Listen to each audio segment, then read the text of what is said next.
রাজধানীর এভারকেয়ার হাসপাতালে নিবিড় পর্যবেক্ষণে রয়েছেন সাবেক প্রধানমন্ত্রী ও বিএনপির চেয়ারপারসন বেগম খালেদা জিয়া। সেখানে দেশি বিদেশি বিশেষজ্ঞ চিকিৎসকদের সমন্বয়ে গঠিত মেডিকেল বোর্ডের তত্ত্বাবধানে তার শারীরিক অবস্থা সার্বক্ষণিক পর্যবেক্ষণে রাখা হয়েছে। দলের চেয়ারপারসনের এমন অবস্থায় উদ্বিগ্ন দলের নেতাকর্মীরা। সব মিলিয়ে নেতাকর্মীদের অপেক্ষমান চোখ এখন বিএনপির ভারপ্রাপ্ত চেয়ারম্যান তারেক রহমানের দিকে। এমন পরিস্থিতিতে দেশে ফেরা নিয়ে সামাজিক যোগাযোগ মাধ্যম ফেসবুকে বার্তা দিলেন তারেক রহমান। স্কিন শুষ্ক রুক্ষ হয়ে যাবে বলে কি বাইরে যাবে না? জাস্ট 1 2 3 4 করো, স্কিনটাকে রিভাইভ করো। ফেসবুক পোস্টে তিনি উল্লেখ করেন, বাংলাদেশের সাবেক প্রধানমন্ত্রী বেগম খালেদা জিয়া গুরুতর অসুস্থ ও সংকটাপন্ন অবস্থায় হাসপাতালে নিবিড় পরিচর্যায় রয়েছেন।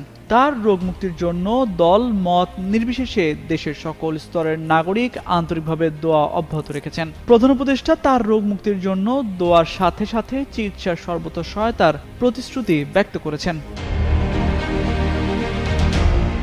দেশ বিদেশের চিকিৎসক দল বরাবরের মতো তাদের উচ্চমানের পেশাদারিত্ব ছাড়াও সর্বোচ্চ আন্তরিকতা সেবা প্রদান অব্যাহত রেখেছেন। বন্ধুপ্রতিম একাধিক রাষ্ট্রের পক্ষ থেকে উন্নত চিকিৎসা সহ সম্ভাব্য সকল প্রকার সহযোগিতার আকাঙ্ক্ষা ব্যক্ত করা হয়েছে। বেগম খালেদা জিয়ার প্রতি সকলের আন্তরিক দোয়া ও ভালোবাসা প্রদর্শন করায় জিয়া পরিবারের পক্ষ থেকে সকলের প্রতি আন্তরিক ধন্যবাদ ও গভীর কৃতজ্ঞতা জানান তিনি।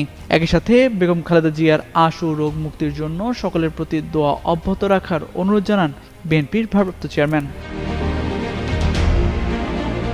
তিনি বলেন, এমন সংকটকালে মায়ের স্নেহ স্পর্শ পাবার তীব্র আকাঙ্ক্ষা যে কোনো সন্তানের মতো তারও রয়েছে, কিন্তু অন্য আর সকলের মতো এটা বাস্তবায়নের ক্ষেত্রে একক সিদ্ধান্ত গ্রহণের সুযোগ অবারিত ও একক নিয়ন্ত্রণাধীন নয়।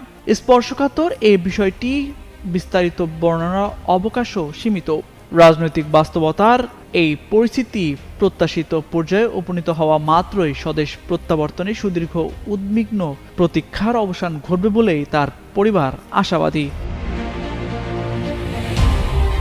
এদিকে মধ্যরাতে রাজধানীর এভারকেয়ার হাসপাতালের সিসিইউতে চিকিৎসাধীন বিএনপির চেয়ারপারসনকে দেখতে গিয়ে দলটির স্থায়ী কমিটির সদস্য মির্জা আব্বাস বলেন, বেগম খালেদা জিয়ার জ্ঞান থাকলেও শারীরিক অবস্থা স্থিতিশীল নয়। একটু দূরত্ব রেখে কথা বলছেন তারা। বিএনপির চেয়ারপারসন তাদের চিনতে পেরেছেন বলেও জানান তিনি।